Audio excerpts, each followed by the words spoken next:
South India, a lush, vibrant land, with a sinuous rhythm like no other. Its life beats meander with the living, the non-living, and even the dead, in a wonderful cosmic communion.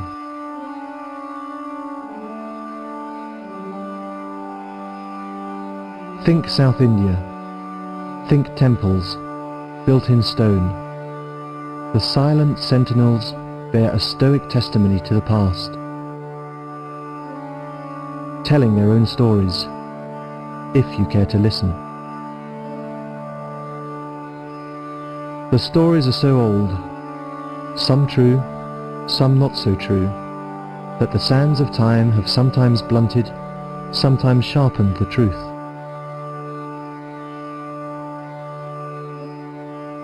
Light merges into shade, and vice versa.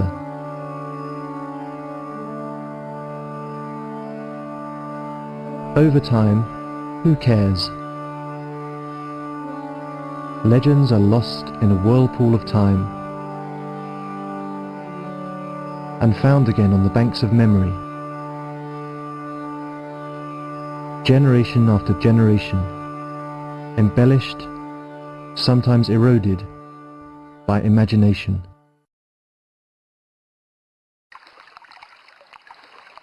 We tell you one such story, a story of long ago, a curse upon a king and his kingdom. But you have to listen. Listen carefully. Can you hear the whispers?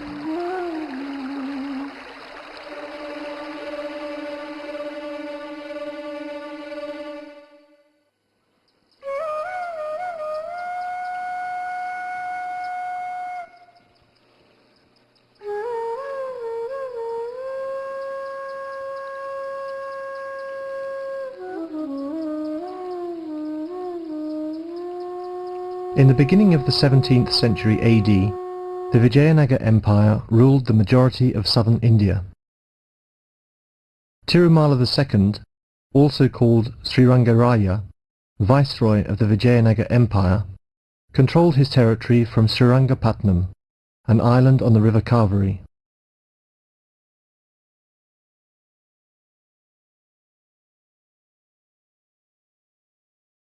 Raja Wudiyar, a young and ambitious feudatory of the nearby Mysore province, challenged the viceroy.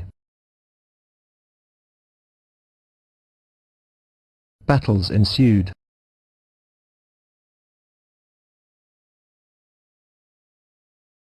Slowly but decisively, Raja Wudiyar extended his domain of control over the viceroy's territories.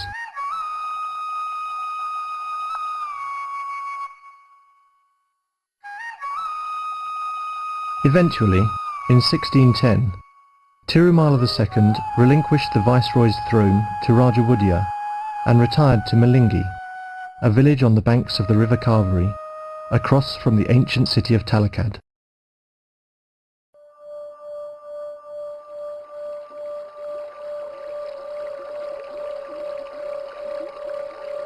It is here that history is interrupted by a mysterious incident, only told as a legend, that haunts this land.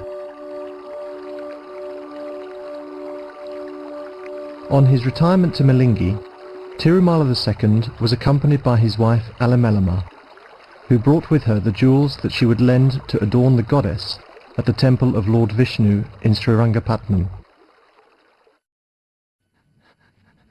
Raja Wudiyar, believing the precious jewels rightfully belonged to the temple, sent his soldiers to bring back the jewels from Alamelama. When confronted by the soldiers at Malingi, Alamelama surrendered only a nose ring made from a giant pearl.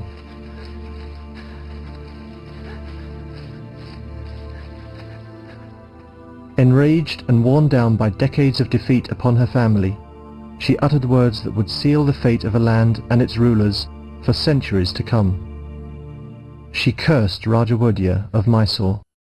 Talakadu maranagali, Malangi maduvagali, Mysuru doregalu makkalillade hogali.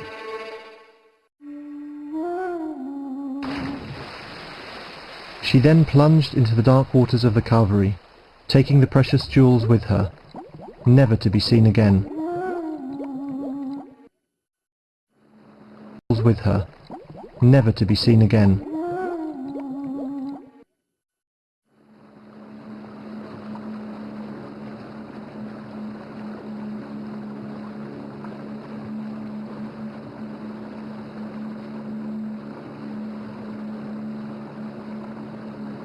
400 years later, we find ourselves on the waters of the Kaveri.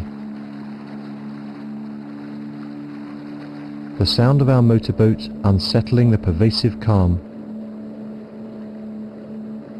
Our reason for being here was clear: to see for ourselves the consequences of Alamelama's curse. Had Talakad succumbed to sand? Had Malingi become a whirlpool? And had the Wodiyas, erstwhile rulers of Mysore, actually failed to beget sons?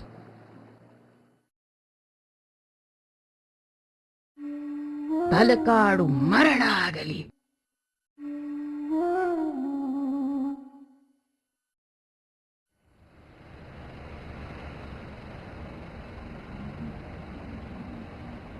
We began our search from present-day Talakad, situated on the northern bank of the river Kaveri.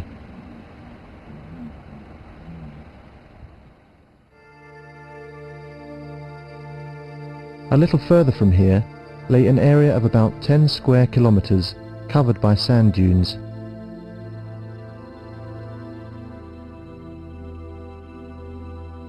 Buried under the sand is the ancient city of Talakad.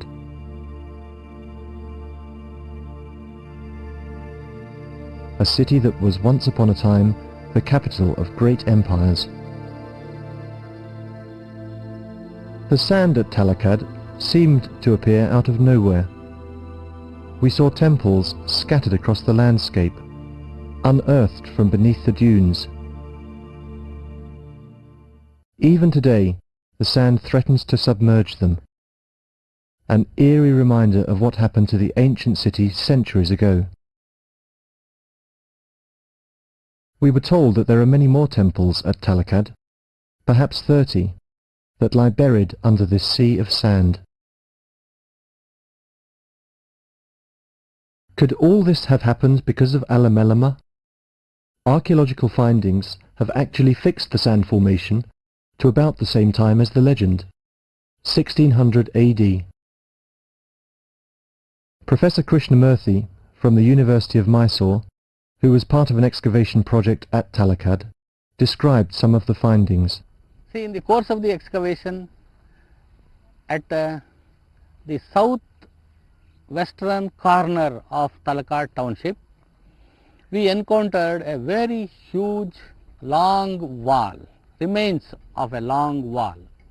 It is meant to protect the buildings that were existing at that particular point. It was not a fort wall, definitely. It was not even an enclosure wall, because it is incomplete. So it must have been built for a different purpose. Sand was the only threat, movement of sand was the only threat that the people faced at that time. So they built in a hurry a huge screen wall. See, the wall can be dated to post 17th century AD. We have got archaeological, in the sense stratigraphical evidence from the trench that after sand started falling over the township, this wall has been raised. In the formation of sand dunes, a definite evidence, clinching evidence, comes from another trench, where we have in the section a thin layer of fine airborne sand, and above that we have the building debris, in which we discovered a few Vijayanagara copper coins. Was the period of Alamelama's legend and Talakad's predicament just a coincidence? Our curiosity was beginning to grow. We were eager to see for ourselves the second victim of Alamelama's curse, Malingi. Malangi ಮಡುವಾಗಲಿ.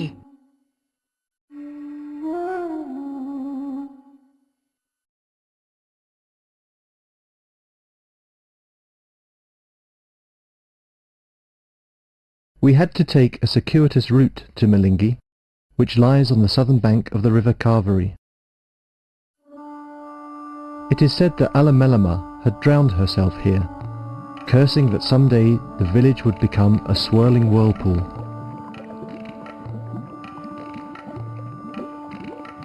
Looking at the erosion caused by the river at Malingi, it is obvious that people would never have chosen to live so dangerously close to the river. The river has moved closer to them, and it seems that the Kaveri will eventually drag Malingi into its churning waters. We discovered some interesting historical facts that gave us an indication of when the Kaveri might have become a threat to Malingi. 15th and 16th century inscriptions refer to two towns, Malingi and Chikka Malingi, Chikka meaning small. By the beginning of the 19th century, there is reference to Hosa Malingi, meaning New Malingi, and Tadi Malingi, meaning Malingi on the banks of the river.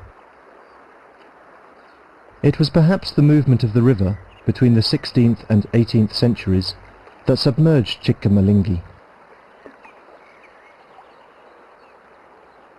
The water level being low, we noticed a Veera Kallu, a stone slab laid to honour a dead soldier, lying in the riverbed. This would not have been placed in the path of the river. Could this be a remnant of Chikka Malingi? It seemed to us that as the river moved, Malingi became Tadi Malingi, Malingi on the banks of the river. With the growing threat of the river's movement, some people might have moved to a new Malingi, Hosa Malingi. All this happened between the 16th and 18th centuries.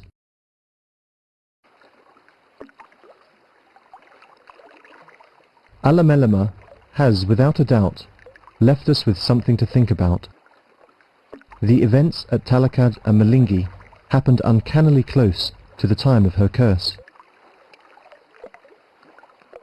Would the third stanza of Alamelama's curse also reveal its vindictive consequences? Mysuru ದೊರೆಗಳು ಮಕ್ಕಳಿಲ್ಲದೆ ಹೋಗಲಿ.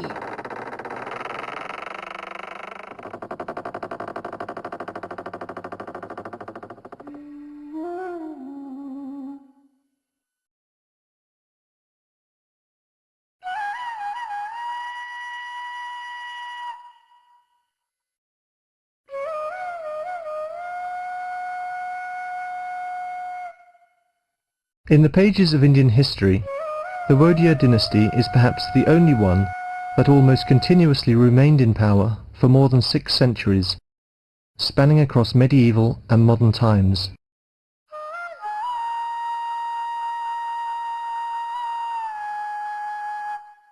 The Wadiyars built, expanded, and consolidated their territory of Mysore from a small principality to a mighty and prosperous kingdom.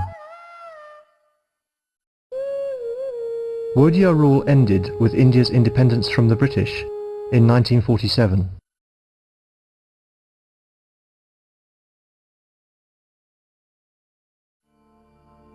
Before Alamelama's curse in 1610, the Wadiyar genealogy was almost unbroken. Succession was direct, from father to sons. Within just a few years after the curse, though, something ominous happened. Raja Wadiyar lost 3 of his 4 sons. After these mysterious and coincidental deaths, the grief-stricken Raja Wadiyar retired to the comfort of Lord Vishnu in Melkote. Raja Wadiyar died in 1617, 7 years after he had taken over Srirangapatnam. Succeeding his throne was Chamaraja V, Raja Wadiyar's grandson. But Chamaraja did not have a son to succeed him. Instead, he was succeeded by Raja Wadiyar's only surviving son, Imadi Raja. But after just 1 year in office, he was assassinated. With the death of Imadi, Raja Wadiyar's immediate bloodline ceased. From here, over the next 100 years, a broken sequence of succession in the Wadiyar dynasty followed. though it continued to remain in the line of direct descent, succession passing to Raja Wudya's nephews and their children. Imadi Raja was succeeded by his cousin, Kantirava Narasaraja Wudya. Inscriptions mention that Kantirava had 183 wives, but only one son. Before the child reached the age of 6, it died. Kempa Raja succeeded the throne upon the death of his cousin. Under his reign, the Wodyas threw off allegiance to the Vijayanagar Empire and established an independent kingdom. But Kempa Raja, following in the unfortunate footsteps of his ancestors, also failed to have sons, leaving his nephew, Chikka Raja, to take over. For the next 3 generations, succession passed from father to son, the only exception to an otherwise broken Wodya genealogy. But even here there was something strange. Kantirava Narasaraja II, son of Chikka Raja, was deaf and mute. Kantirava bore one son, Krishna Raja I. With the death of Krishna Raja in 1732, the line of direct descent of the Wodya dynasty ceased. His only son had died at an age of just 6 months. From here, there is something quite unusual in the Wodya genealogy. The king had a son to succeed him, but this son would have to adopt an heir, who would then have a natural son. This sequence has repeated itself for the last 300 years. What is even more strange was that there were never any successors from the line of direct descent.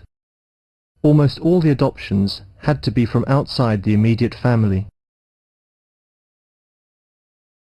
When Krishna Raja I died in 1732, he had to be succeeded by an adopted heir, Chamaraja VI. Chamaraja VI was soon deposed and imprisoned at the notorious hill prison, Kabul Durga.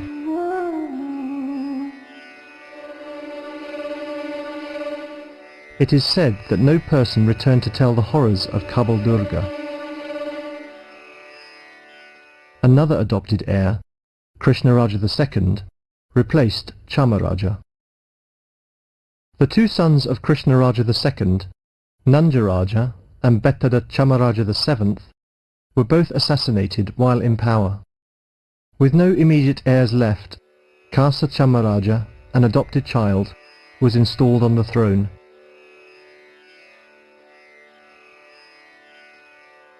A small memorial to honour this king still stands just outside Srirangapatnam.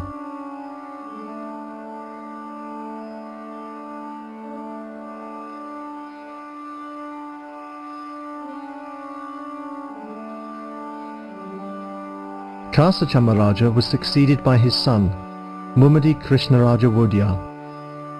But that strange pattern would once again extend its shadow. Mumadi Krishnaraja left behind no natural heir to succeed him. An adopted son, Chamaraja IX, was installed on the throne. Chamaraja Wudya IX had 2 sons. His successor, Krishnaraja IV, had no sons. He was succeeded by his nephew, Jaya Chamaraja.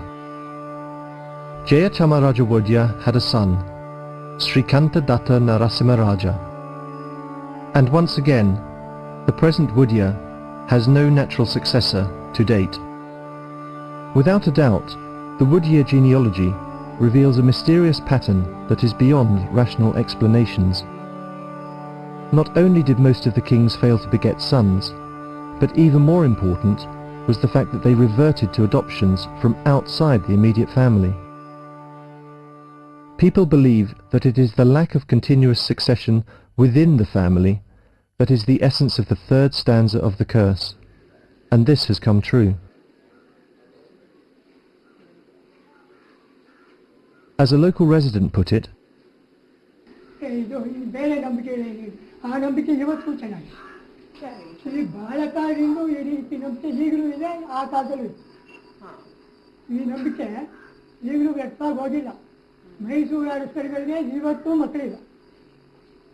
ಇವತ್ತಿನ ತನಕ ಮೈಸೂರು ಅಷ್ಟೇ ಮಕ್ಕಳಾಗಿಲ್ಲ, ಆ ಫ್ಯಾಮಿಲಿಗೆ ಮಕ್ಕಳು.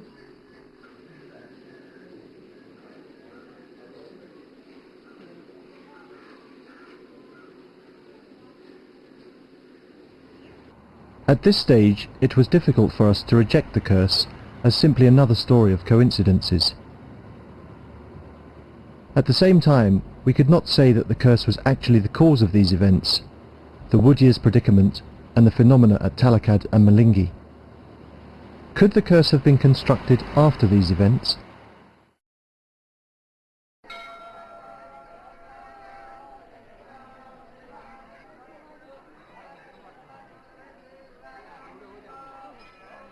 Our thinking was interrupted by a most unexpected discovery. Alamelama is not a figment of people's imagination.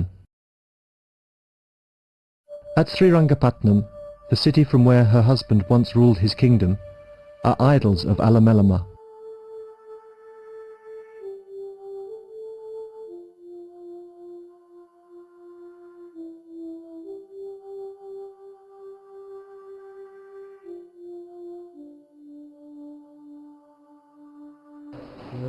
ದೇವಸ್ಥಾನದಲ್ಲಿ ಆ ದೇವರ ಮೇಲೆ ಬಹಳ ಭಕ್ತಿ ಶ್ರದ್ಧೆ ಇರ್ತಕ್ಕಂಥ ರಾಜರುಗಳು ಅವರ ಭಕ್ತಿ ವಿಗ್ರಹನ ದೇವರ ಸನ್ನಿಧಿ ಒಳಗೆ ಯಾವಾಗಲೂ ಇರಬೇಕು ಅನ್ನೋದಕ್ಕೋಸ್ಕರ ಮಾಡ್ತಾರೆ. ಅದೇ ರೀತಿಯಲ್ಲಿ ಶ್ರೀರಂಗರಾಯ ಅಲಮೇಲವನ್ನು ಭಕ್ತಿ ವಿಗ್ರಹ ಮಾಡಿದ್ದಾರೆ. And then the temple priests showed us something else, quite unknown to most people. The nose ring. ಆಗ ಎಲ್ಲ ಎತ್ಕೊಂಡು ಹೋಗ್ಬೇಕಾದ್ರೆ ಈ ಮುತ್ತೊಂದು ಮಾತ್ರ ಉಳ್ಕೊಂಡಿದೆ. ಈ ಮುತ್ತೊಂದು ಉಳ್ಕೊಂಡಿದೆ. The nose ring that adorns the goddess in the temple handed over by Alamelama to Raja Wudya's soldiers before her death. Proof indeed of the incident at Malingi. There was more evidence of Alamelama at Mysore. It is said in the annals of the Mysore palace, a record of Wudya history, that Alamelama visited Raja Wudya in his sleep soon after her death. He was so remorseful that he offered prayers to her. But this could have become more than a mere regret. When Raja Wudya's 3 sons died in quick succession after 1610 AD, Alamelama was then appeased. And, in fact, this practice continues even to this day. During Dasera, an annual festival, Alamelama is venerated with the family goddess by the Wudyas in a private and rather surreptitious ceremony.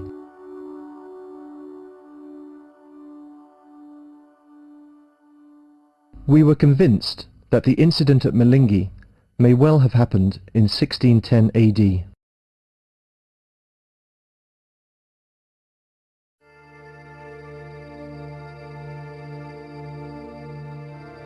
In India, myth and legends are more than mere stories. They are the very source of faith.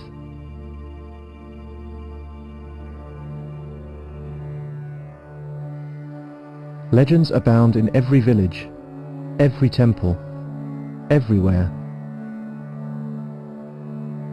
But to us, Alamelama's legend was extraordinary. It is unique in its conception, linking 2 natural phenomena to a genealogical part that was predictive. It teases our sense of rationality.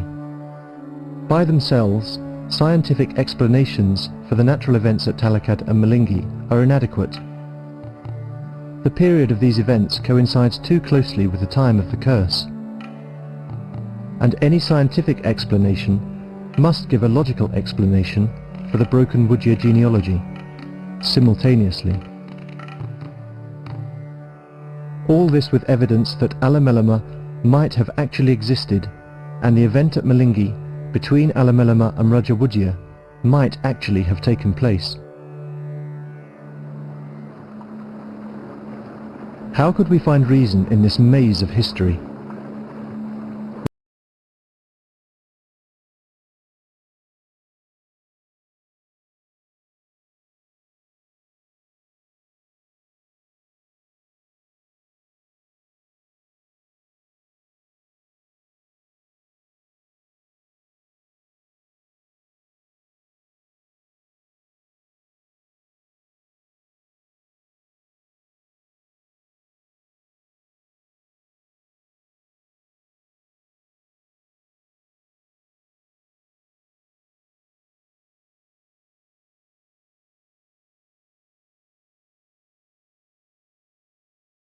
find a record of the verse circa 1600 AD, then this was no legend. It was history.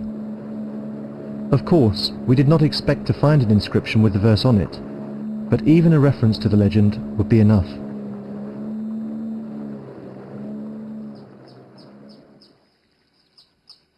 We looked for the earliest record or reference to the three-stanza verse as we know it. To our surprise, no local records, not even folk tales or folk songs, make mention of the legend. And no evidence of the curse or Alamelama exists at Talakad or Malingi, except what an archaeologist reported almost 100 years ago.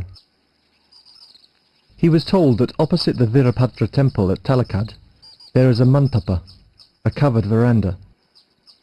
This is the spot where Alamelama was supposedly cremated. This is mentioned in a record of local history, preserved in a monastery in Koppala.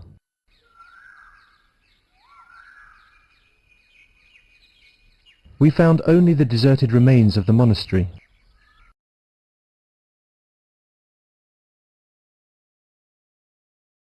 The monastery had moved to Talakad, but people were unaware of any association of the mantapa with Alamelama.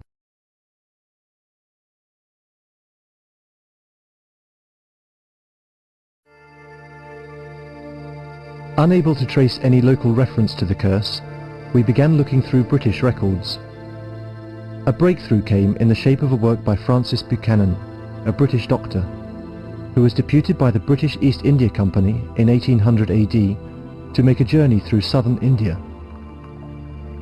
Luck favoured us. During his long journey, Buchanan had stopped at Malingi. From here, he provides us with what may be the earliest explicit account of the situation at Talakad. He reported that he could see vast stretches of sandhills across the riverbank, and noted that only the tops of some temples at Talakad were visible. Buchanan then goes on to mention something else, something startling, that people believe Talakad is sand because of a curse.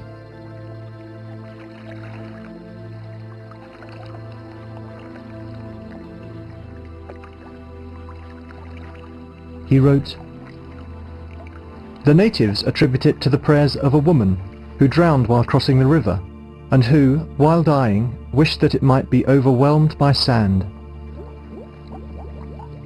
This is not the curse we know of." Could Buchanan not even have heard a mention of Alamelama? He makes a remark as if he knew that he must clear any doubts we may have 200 years later. Concerning its governors, before it became subject to the Rajas of Mysore, no tradition is current. We searched through other records that could support Buchanan's story. Lieutenant Colonel Mark Wilkes, political resident at the court of Mysore, makes no mention of the curse in his book, written at about the same time as Buchanan's journey.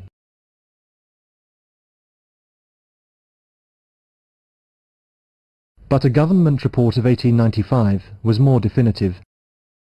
It made clear that no authentic statement of Alamelama's curse is recorded during Raja Wujji's time, and there is no mention of this curse till the end of the 18th century.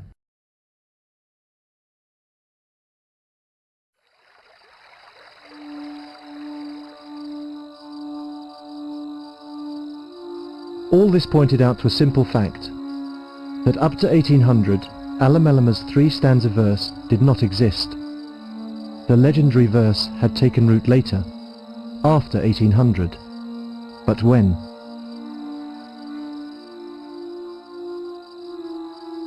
After sifting through several government records, we found mention of a traditionary curse in a state gazette, followed by what we think is the first explicit mention of it, in B.L. Rice's 1876 Gazetteer.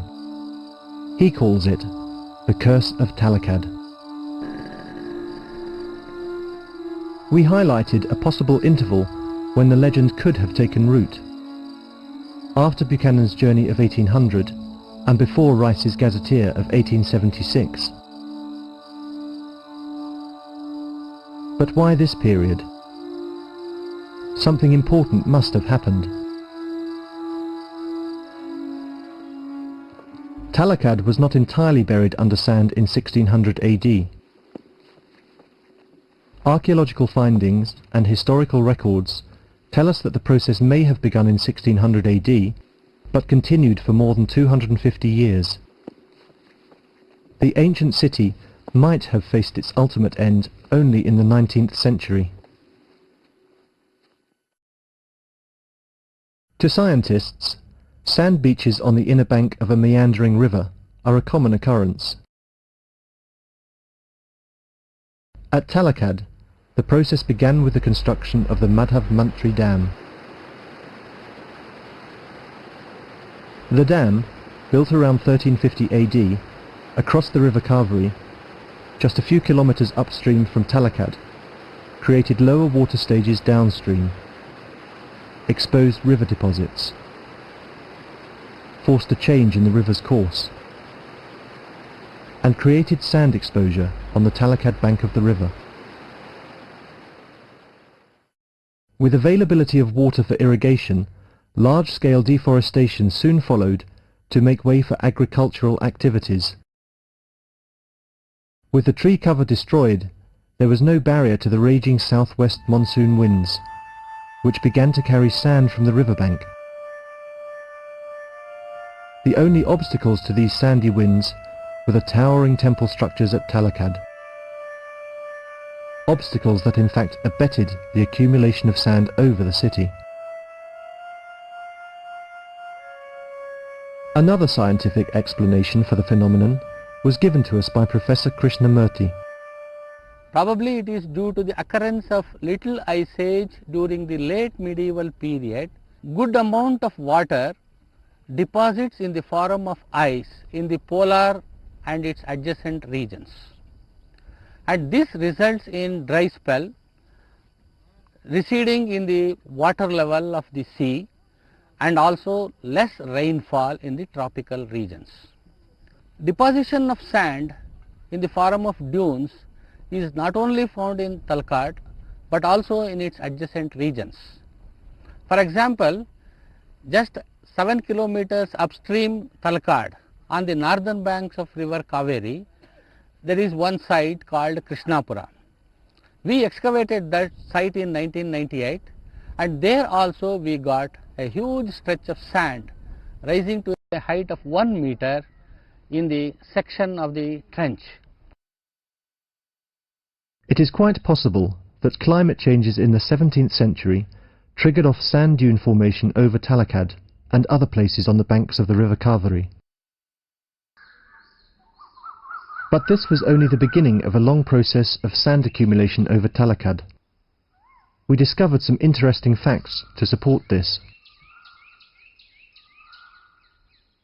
The Anandaswara temple was built towards the end of the 17th century in the southwest corner of the sand dunes at Talakad.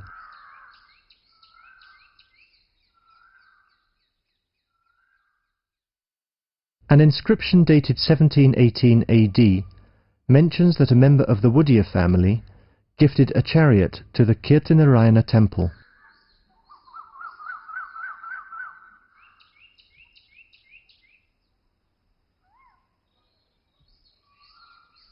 Then, in 1760, the Gauri Shankara temple was built.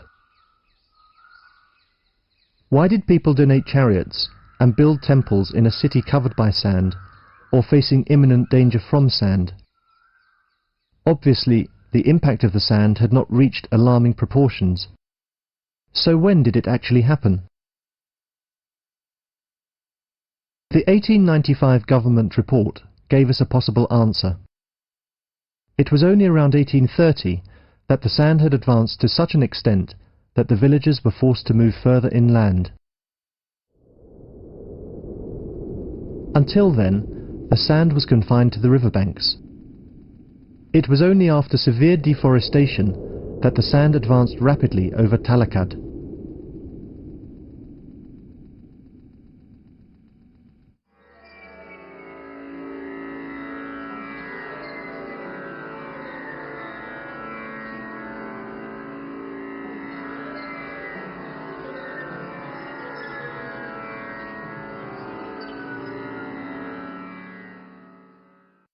This was a significant occurrence at Talakad in the early part of the 19th century. And interestingly, it fitted the interval we had expected, 1800 to 1876. The onslaught became such a threat that from the early 1870s the government made a concerted effort at restoring tree cover over Talakad. By the early 20th century, the advance of sand dunes was controlled, though it never ceased.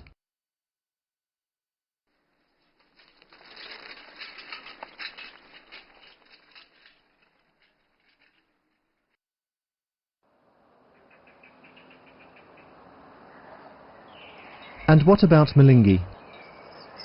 Geologists tell us that Malingi and Talakad are two sides of the same coin. It is a common phenomenon to find sand beaches forming on the inner bank and erosion taking place on the outer bank of a meandering river. Malingi being situated close to the outer bank of the Kaveri, there is nothing surprising about the erosion here. Strong currents are often seen here when the water levels are high, and this is because of the peculiar topography that has emerged from the erosion taking place along the bank of the river. Especially the rocky ledge, which protrudes into the river's path.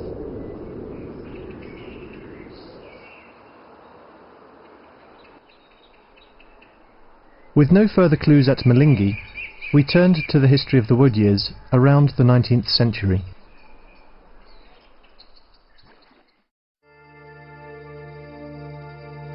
After the assassination of Bettada Chamaraja VII in 1776, an adopted child, Curse Chamaraja, was nominated and installed on the throne by the army commander Hyder Ali. Curse Chamaraja continued as king, but all powers were vested with Hyder Ali and later his son, Tipu.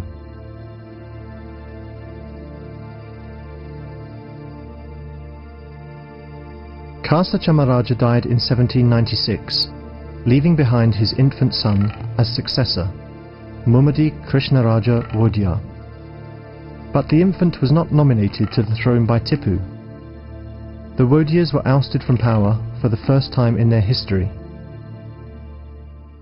But this was not because of the failure to beget a son, for Krishnaraja was the natural and legitimate heir to the throne.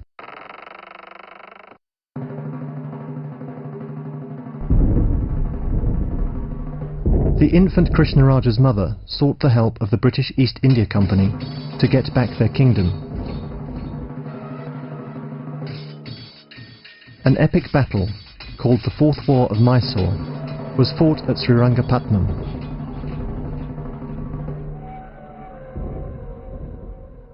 Tipu was defeated and killed in battle.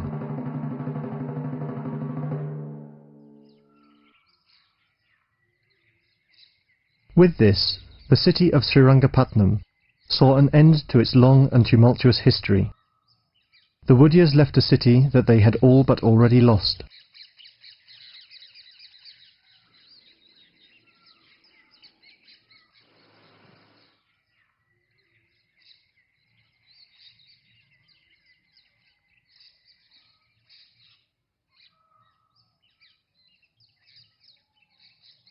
Under a treaty with the British East India Company, the infant Mummadi Krishnaraja Wodiya was installed on the throne in 1799.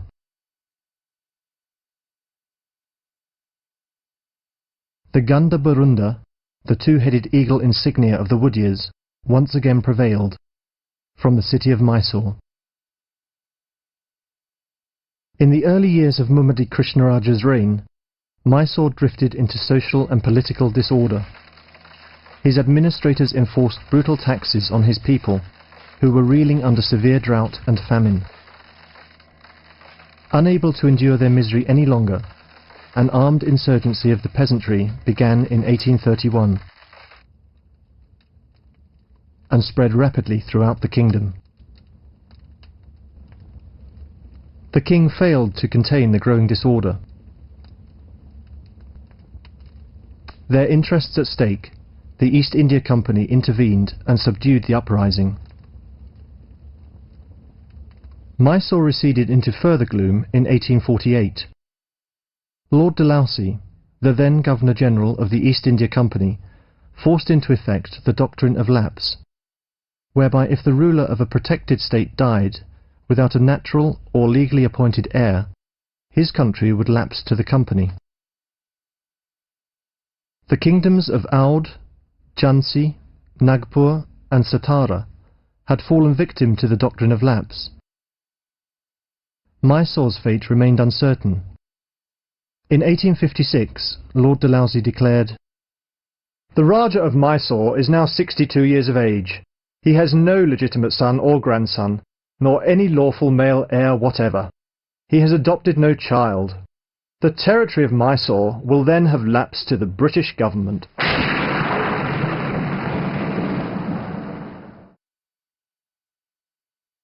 Never before in their 450-year history had the failure to beget a son threatened to end the Wodeyar dynasty.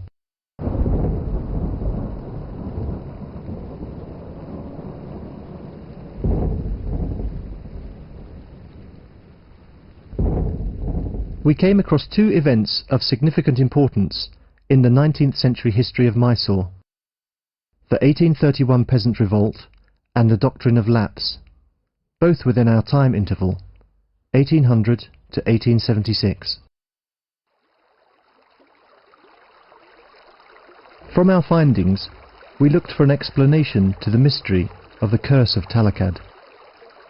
Could the verse be a construct? If so, how was it constructed? Why was it constructed in this way? And when did it take root?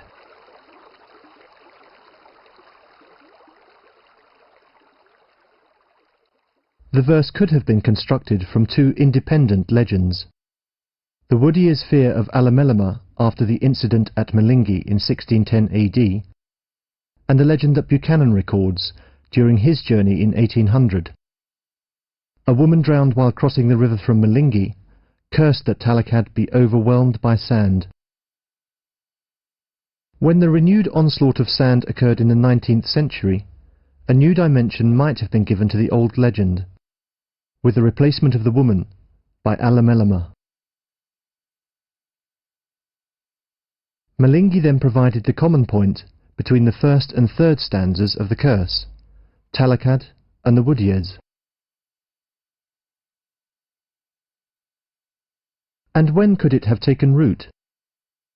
During the 1831 peasant revolt? In a traditional society, and to a great extent in all societies, rumours and legends were, and are often, used to mobilise people and opinion against an opponent. The legend portrays the Wodeyars as a cursed dynasty, with its end imminent. The prevailing discontent would have been an ideal time for the curse to take root amongst the people. By some quirk of fate, the legend served the designs of the British under the doctrine of lapse. The relevance of the curse to this period is justified by the fact that, once an adopted successor to Mummadi Krishna Raja was installed on the throne, Rice's Revised Gazetteer of 1897 mentions that the third stanza of the curse was of no effect.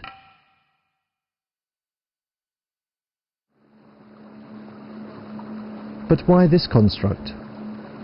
For the very reason it fascinated us. Combining two natural phenomena to a genealogical part makes the curse profound. It is almost impossible to link the sand at Talakad and whirlpools at Malingi with the genealogy of the Wodeyars. The legend was a dramatic construct, basing itself on a real incident that might have taken place at Malingi, in which the Wodeyars had played a part, and a perfect inclusion of an older legend that had explained the sand dunes at Talakad.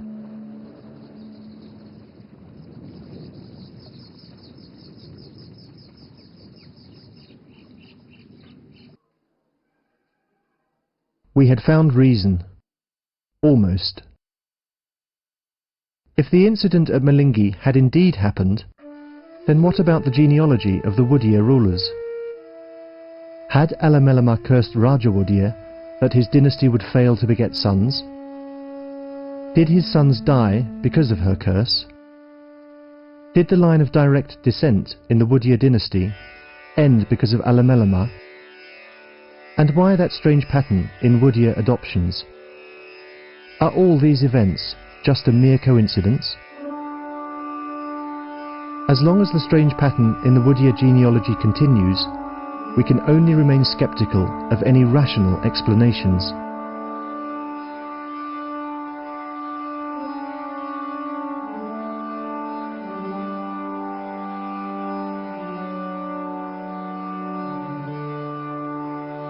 We must wait for the truth. Only time will tell of what happened 400 years ago.